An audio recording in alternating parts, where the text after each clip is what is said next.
Next question. In which of the following cases the Supreme Court observed there is a thin line between the preparation for an attempt to commit an offense? निम्नलिखित में से किस मामले में उच्चतम न्यायालय ने कहा अपराध करने और उसकी तैयारी के बीच पतली लकीर होती है? तो ये जो केस था अभ्यानंद मिश्रा बनाम बिहार राज्य, option second. Next. Motor Vehicle Amendment Act 2019 refers to the earlier Motor Vehicle Act 1988 as motor यान संशोधन अधिनियम 2019 में पूर्ववर्ती मोटर यान अधिनियम 1988 को निम्नलिखित रूप में निर्दिष्ट किया गया. तो ये पूर्ववर्ती अधिनियम, पुरातन अधिनियम, अंगीकृत अधिनियम, प्रमुख अधिनियम, earlier act, old act, adopted act और प्रिंसिपल एक्ट. तो ये प्रिंसिपल एक्ट ऑप्शन 4 प्रमुख अधिनियम के रूप में इसको निर्दिष्ट किया गया है. नेक्स्ट है The court have created new torts by the gradual and sometimes almost imperceptible extension of old tort. Who said the above statement? न्यायालय ने क्रमिक रूप से तथा कदाचित पुरातन अप्रत्यय के लगभग अगोचर विस्तार में से नवीन अप्रत्यय का सृजन किया है. उपरोक्त कथन किसका है? तो ये प्रोफेसर गुडहार्ट का है, option first. Next. Mental condition of wrongdoer at the time of wrongdoing is relevant in all torts. Second, relevant is tort based on fault. Third, relevant in tort based on strict liability. Fourth, not relevant at all. दोषपूर्ण कार्य करते समय दोषकर्ता की मनः स्थिति होती है. पहला, सभी अप्रत्ययों में सुसंगत. दूसरा, अप्रत्ययों में दोष के आधार पर सुसंगत. तीसरा, अप्रत्ययों में कड़े दायित्व के आधार पर सुसंगत. और चौथा, कदाचित भी सुसंगत नहीं है. तो राइट ऑप्शन सेकेंड, अप्रत्ययों में दोष के आधार पर सुसंगत, ऑप्शन सेकेंड. नेक्स्ट है section 53 of Consumer Protection Act of 2019 provides for establishment of National Consumer Disputes Redressal Commission. It is known as National Commission, National Council, National Dispute Redressal Commission, National Dispute Redressal Council. तो उपरोक्त संरक्षण अधिनियम 2000 उपभोक्ता संरक्षण अधिनियम 2019 की धारा 53 में राष्ट्रीय उपभोक्ता विवाद निवारण आयोग की स्थापना का प्रावधान है. इसे निम्नलिखित रूप में जाना जाता है. पहला है राष्ट्रीय आयोग, दूसरा राष्ट्रीय परिषद, तीसरा राष्ट्रीय विवाद निवारण आयोग, चौथा राष्ट्रीय विवाद निवारण परिषद. राइट ऑप्शन राष्ट्रीय आयोग, नेशनल कमीशन के रूप में जाना जाता है इसको. नेक्स्ट है in a contract of guarantee under the Indian Contract Act 1872 there are 2 parties and 2 contract, 3 parties and 3 contract, 3 parties and 1 contract और 2 parties and 1 contract. भारतीय संविदा अधिनियम 1872 के अंतर्गत गारंटी की संविदा में निम्नलिखित शामिल है. तो इसमें 3 पार्टीज होती है और 3 कॉन्ट्रैक्ट होंगे, संविदाएं होंगी. तो option second is right. Next है In case of uncertain goods, the property in goods possesses. पहला, when goods are ascertained. दूसरा, when the parties intend the property in goods to pass. Third, as soon as the contract of sale is signed. Fourth, after the payment of goods is received by the seller. अभिनिश्चित माल में माल की संपत्ति स्थानांतरित होती है जब माल अभिनिश्चित हो जाए. दूसरा, जब पार्टी चाहती है कि माल में संपत्ति स्थानांतरित हो. तीसरा, जैसे ही विक्रय संविदा हस्ताक्षरित हो जाती है. और चौथा, विक्रेता द्वारा माल का भुगतान प्राप्त करने के उपरांत. तो right option when goods are ascertained, जब माल अभिनिश्चित हो जाए. Where the money received from a third party by the firm in ordinary course of business is misapplied by one of the partners to his own use, then defaulting partners alone is liable for the same. Second, third party has no remedy. Third, firm is liable for the same. और fourth, firm is not liable for the same. जब firm द्वारा व्यापार के सामान्य अनुक्रम में अन्य party से प्राप्त राशि एक भागीदार द्वारा अपने स्वयं के उपयोग हेतु प्रयुक्त कर दी जाती है तो मात्र चूककर्ता भागीदार ही इसके लिए उत्तरदायी होगा. दूसरा, अन्य पार्टी के पास कोई उपाय नहीं है. तीसरा, इसके लिए फर्म दायित्वाधीन है. चौथा, इसके लिए फर्म का दायित्व नहीं है. तो राइट ऑप्शन इसके लिए फर्म दायित्वाधीन है, option third.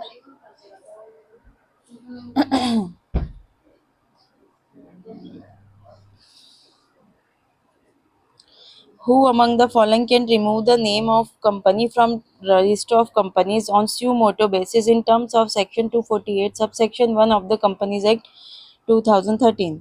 Register of Companies, Security and Exchange Board of India, third National Company Law Tribunal, fourth Ministry of Corporate Affairs।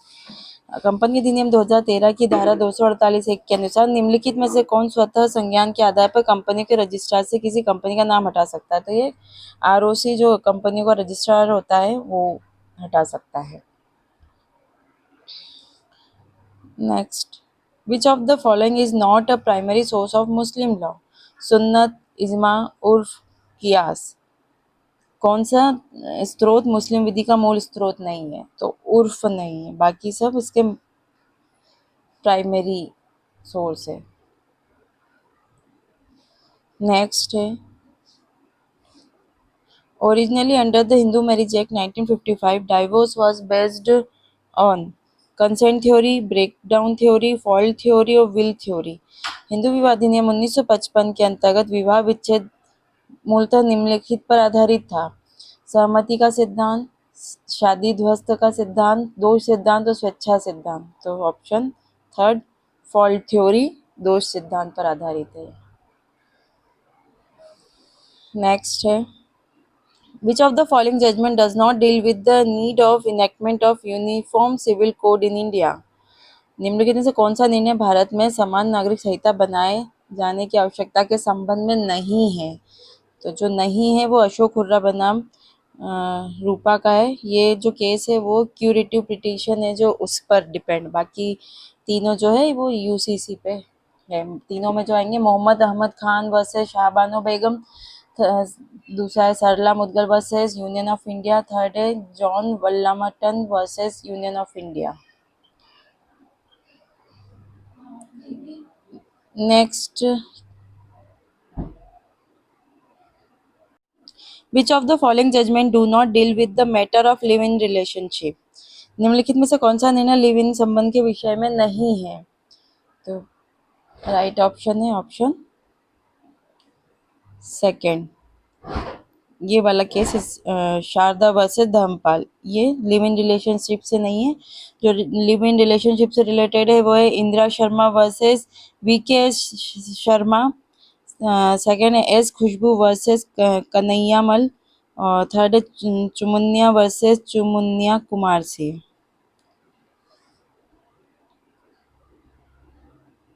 Next, the Supreme Court of India recognized the significance of intergenerational equity and held a government department's approval to establish forest-based industry to be invalid in one of the following case। निम्नलिखित में से किस वाद में भारत के उच्चतम न्यायालय ने अंतर पीढ़ीगत साम्यता के महत्व को स्वीकार किया और यह निर्णय लिया कि कतिपय सरकारी विभाग का वन आधारित उद्योग स्थापित करने का अनुमोदन अविधिमान्य हो जाएगा?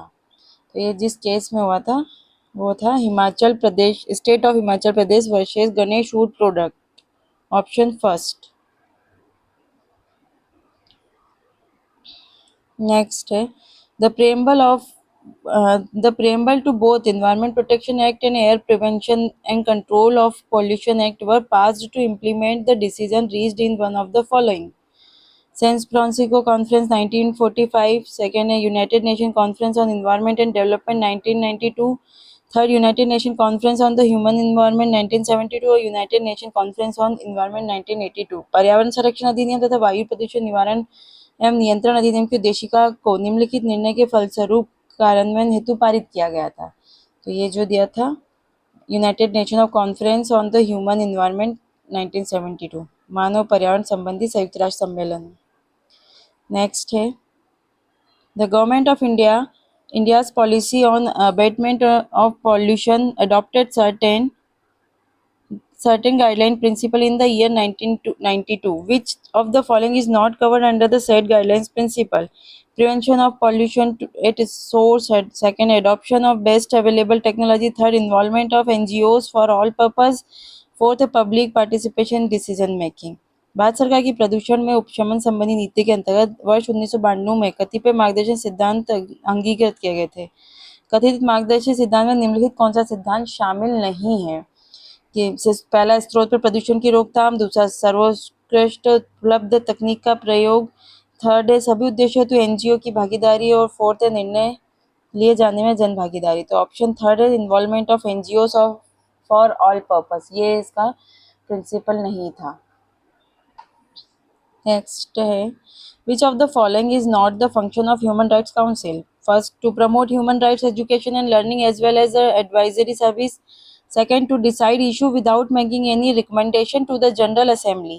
Third, to work in close cooperation with the government, regional organization, national human rights institution and civil society. Fourth, to serve as forum for dialogue on thematic issue on all human rights.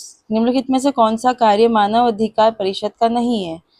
मानव अधिकार शिक्षा में अध्ययन के साथ साथ परामर्शदात्री विज्ञान के प्रोत्साहन देना। दूसरा, महासभा को कोई अनुशंसा किए बगैर मुद्दों पर निर्णय लेना।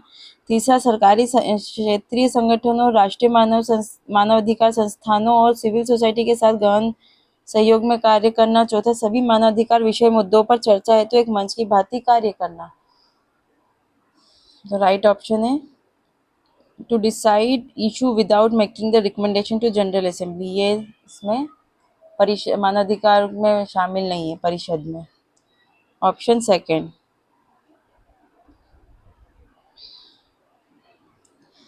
Digital signature defined under which section of information technology act 2000? सूचना प्रौद्योगिकी अधिनियम 2000 की किस धारा में अंकीय हस्ताक्षर को परिभाषित किया गया है? तो ये 2P में दिया है, सेक्शन 2 सबसेक्शन P में दिया है, ऑप्शन फर्स्ट। नेक्स्ट है, cyber security is defined under which section of the information technology act 2000? Cyber सुरक्षा सूचना प्रौद्योगिकी अधिनियम 2000 की किस धारा में परिभाषित है? तो section 2NB, subsection NB। Next है, the term private key refers to authentication of any electronic record by a subscriber. Second, electronic signature certificate issued under section 35. Third, a key pair in a asymmetric crypto system. Fourth, key pair used to create a digital signature. व्यक्तिगत कुंजी से क्या तात्पर्य है? पहला, किसी ग्राहक द्वारा इलेक्ट्रॉनिक रिकॉर्ड का अधिप्रमाणन। दूसरा, धारा 35 के अधीन जारी इलेक्ट्रॉनिक हस्ताक्षर का प्रमाण पत्र। तीसरा, असीमित गुण प्रणाली में कुंजी युग्म। और चौथा, अंकीय हस्ताक्षर बनाने के लिए प्रयुक्त कुंजी युग्म की कुंजी। Right option fourth, key of key pair use to create a digital signature, अंकीय हस्ताक्षर बनाने के लिए प्रयुक्त कुंजी युग्म की कुंजी। Next, the validity of contract form through electronic means is contained under which section of information technology act 2000? Electronic साधनों द्वारा की गई संविदा सूचना प्रौद्योगिकी अधिनियम 2000 की किस धारा में वर्णित है? तो ये सेक्शन 10A में है। नेक्स्ट है, The Right to Information Act 2005 explain the meaning of information under। सूचना का अधिकार अधिनियम 2005 सूचना को परिभाषित करता है। तो ये सेक्शन 2 सब क्लॉज 5 में दिया गया है। नेक्स्ट है,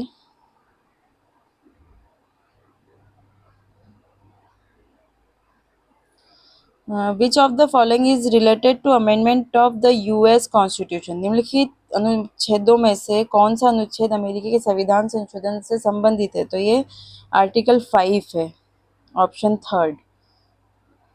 जो अमेरिकन कॉन्स्टिट्यूशन है उसका आर्टिकल 5 में दिया है, इसके संशोधन से रिलेटेड प्रावधान। नेक्स्ट है, section 8 subsection 1 of the RTI act provides how many exemptions from the disclosure of information? धारा 8 सब क्लॉज 1 सूचना का अधिकार अधिनियम सूचना के प्रकटीकरण से कितने प्रकार के छूट का प्रावधान करता है? तो ये 10 प्रकार के, ऑप्शन 4, छूट का प्रावधान करता है।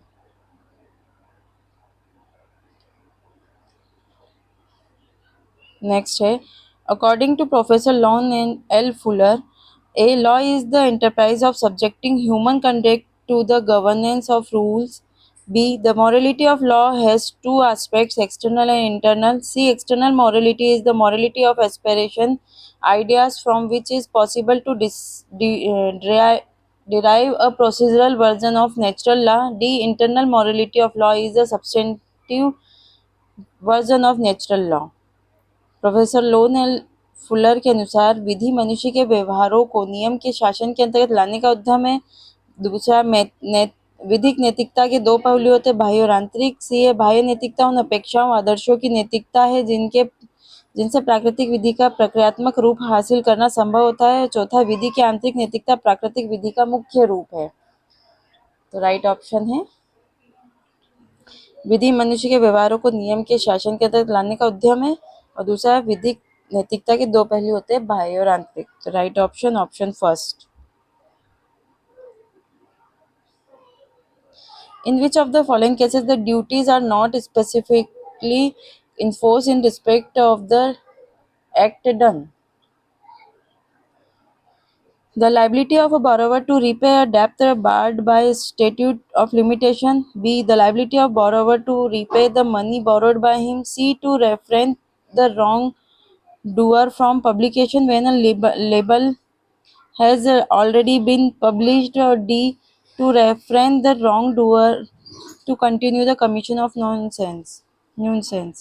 निम्नलिखित में से किस मामले में कर्तव्यों को किए गए कार्य के संबंध में विशेष रूप से लागू नहीं किया जाता? परिसीमा। पहला है परिसीमा समिति द्वारा वर्जित ऋण का पुनर्भुगतान करने की उधारकर्ता की जिम्मेदारी। बी. किसी उधारकर्ता की उसके द्वारा उधार लिए गए धन का पुनर्भुगतान करने की जिम्मेदारी। सी. किसी निंदा पत्र के छप जाने के पश्चात गलत कार्य को करने वाले को प्रकाशन से मना करना। और डी. किसी गलत कार्य करने वाले व्यक्ति को उत्पाद जारी रखने से मना करना। राइट ऑप्शन है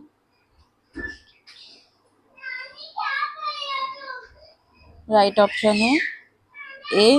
परिसीमा समिति विधि द्वारा वर्जित ऋण का पुनर्भुगतान करने की उधारकर्ता की जिम्मेदारी। और सी. किसी निंदा पत्र के छप जाने के पश्चात गलत कार्य करने वाले को प्रकाशन से मना करना। नेक्स्ट, तो राइट ऑप्शन है A and C, option second.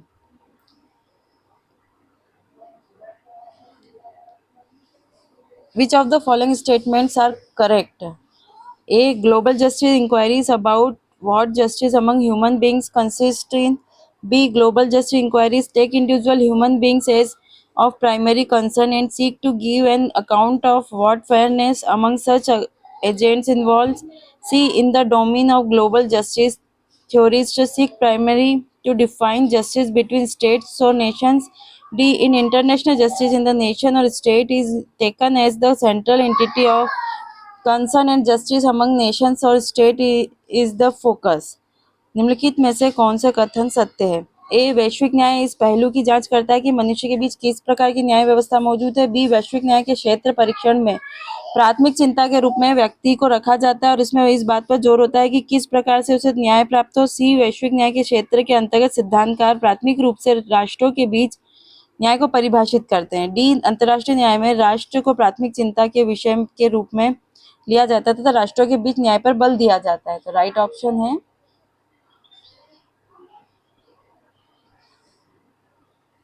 A, B and D. तो राइट ऑप्शन हमारा होगा option second.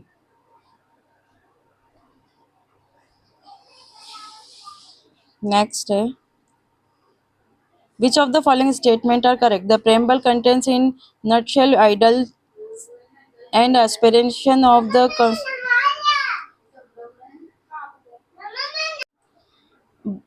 A. The preamble contains in nutshell ideals and aspiration of the Constitution. B. The preamble is the key to open the minds of the Constitution makers.